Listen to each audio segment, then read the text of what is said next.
უხვარი დასტურია საქართველოს და სხვა ერებს შორის მეზობლური ურთიერთსიყვარულის და პატივისცემისა. საქართველოში ცხოვრებ ეროვნული უმცირესობათა შემოქმედებით ფესტივალის მასპინძელი და ორგანიზატორი გახლავთ ცეთის რაიონული პროკურატურა და პროკურორი ბატონი ლევან სალია. აპლოდისმენტებით ხავთ. მაშასე ჩვენს ფესტივალს გახსნილად ვაცხადებ და პირველ ნომერს თქვენს წინაშე წარსდგება მოსწავლე ახალგაზრდობის სახლის ბავშვთა ქორეოგრაფიული სტუდია არტიბერია ხელმძღვანელი თამარ ქობიძე ცეკვა აჭარული.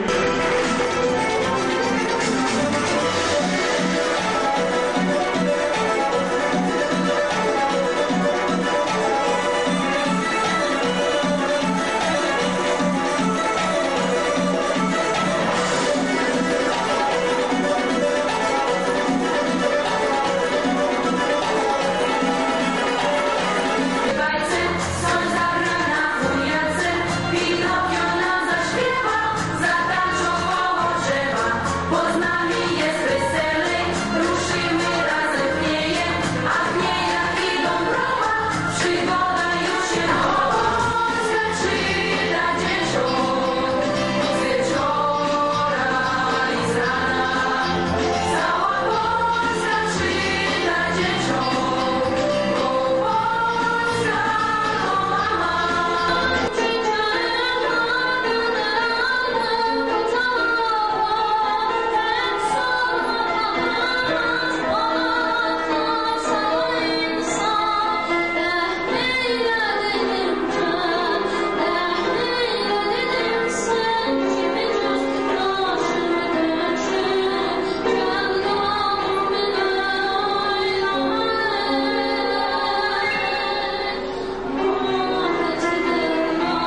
ეს კულტურული ღონისძიებები რაც ჩვენი ეგიდით იმართება ხოლმე და თქვენი მხარდაჭერით იქნება თქვენთან ერთად ვაკეთებთ ჩვენ ღონისძიებებს თქვენთან ერთად ვახორციელებთ ამბავებს და მიხარია რომ ერთად მრავალი ერის მონაწილეობით დღეს გაიმართა შესანიშნავი ღონისძიება მცხეთის კულტურის სახლში ძალიან დიდი მადლობა თქვენ